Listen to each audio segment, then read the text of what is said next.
हर मनुष्य के अंदर अच्छे और बुरे गुण दोनों ही होते हैं।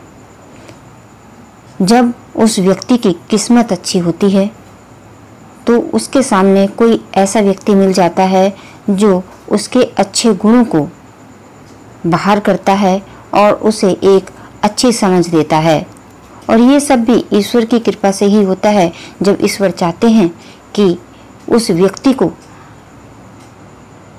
जो बहुत ही बुरा व्यक्ति है या किसी कारण से वो बुरा बन गया है, अगर उसको सही राह दिखाना चाहते हैं तो किसी न किसी व्यक्ति को उसके सामने उसके अच्छे गुण बाहर लाने के लिए, उसे कुछ अच्छा रास्ता दिखाने के लिए किसी न किसी महापुरुष को भेज ही देते हैं। इस वीडियो में हम जानने वाले हैं महर्षि वाल्मीकि जी के जीवन की वो घटना जिसने उन्हें डाकू से एक महर्षि बना दिया। तो आज जानते हैं महर्षि वाल्मीकि जयंती पर एक डाकू का कैसे बदला मन और कैसे बने वो महर्षि वाल्मीकि।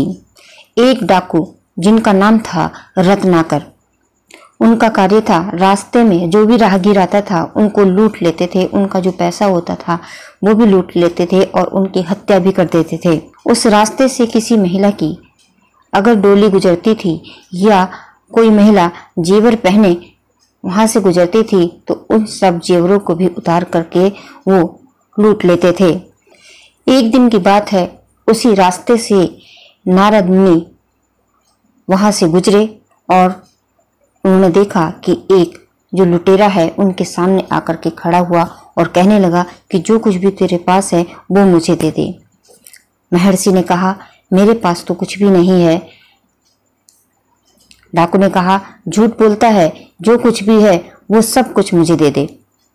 महर्षि ने कहा कि तुम ये सब क्यों करते हो, किसके लिए करते हो? क्या तुम्हें डर नहीं लगता कि चोरी करना बहुत बड़ा पाप है और जो तुम पाप अपने परिवार के लिए करते हो, क्या इस पाप में तुम्हारा परिवार भागी होगा? डाकू ने कहा क्यों नहीं होगा, इतना सारा माल लूट करके मैं अपने परिवार के पास तो ले जा रहा हूँ, सब कुछ अपने परिवार के लिए तो कर रहा हूँ, तो मेरा परिवार मेरे साथ मेरे पाप में क्यों भागी नहीं होगा? महर्षि ने कहा तो क्या अपने परिवार से पूछ करके आ सकते हो कि जो तुम पाप करते हो इस पाप में तुम्हारे घर वाले भी हिस्सेदार होंगे? डाकू ने कहा आहा, बड़ा होशियार बनते हो, मैं यहाँ से जाऊंगा और तुम यहाँ से रुफू चक्कर हो जाना, इतना मूर्ख नहीं हूं मैं। महर्षि ने कहा अच्छा, अगर तुम्हें विश्वास नहीं है तो इस पेड़ से मुझे बांध करके चले जाओ और जा करके अपने घर वाले से पूछो कि जो तुम पाप करते हो, जिस पाप कमाई से तुम ये धन इकट्ठा करके अपने घर ले जाते हो, जो पाप तुम्हें लगता है, क्या उस पाप में तुम्हारे घर वाले भी भागीदार होंगे? डाकू को कुछ समझ में आया और उसने कहा अच्छा, मैं तुम्हें यही बांध कर जाता हूँ और अपने घर वालों से पूछ करके अभी आता हूँ। डाकू रत्नाकर घर जाता है और अपने पिताजी से पूछता है कि पिताजी, जो धन मैं पाप से कमाता हूँ तो मैं भी पाप का भागीदार बनता हूँ, तो जो पाप मुझे मिलेगा क्या उस पाप में तुम भी मेरे साथ भागीदार बनोगे, हिस्सेदार बनोगे? उसके पिताजी ने कहा कि नहीं, मैंने तुम्हें पाप की कमाई करने को नहीं कहा है, तुम ईमानदारी से काम करो, ईमानदारी से पैसा कमाओ, जो तुम पाप करते हो तुम उस पाप के अकेले भागीदार हो, हम तुम्हारे पाप में हिस्सेदार नहीं होंगे। फिर रत्नाकर अपनी पत्नी अपने बच्चे के पास पहुंचता है और यही सवाल करता है कि जो मैं पाप की कमाई करता हूं, जो पाप मुझे लगेगा, क्या तुम मेरे पाप में हिस्सेदार होंगी, क्योंकि तुम तो मेरी पत्नी हो? पत्नी ने कहा कि नहीं, मेरा कार्य आपके साथ रहना है, आपके सुख दुख में साथ देना है, लेकिन जो पाप आप करते हो उस पाप में मैं आपकी हिस्सेदार नहीं बनूंगी, क्योंकि मैं नहीं कहती कि तुम पाप की कमाई करो, तुम ईमानदारी से काम करो, ईमानदारी से कमाई करो, ईमानदारी से धन कमाओ। जो तुम पाप करते हो मैं कभी भी तुम्हारे साथ उस पाप में हिस्सेदार नहीं बनूंगी।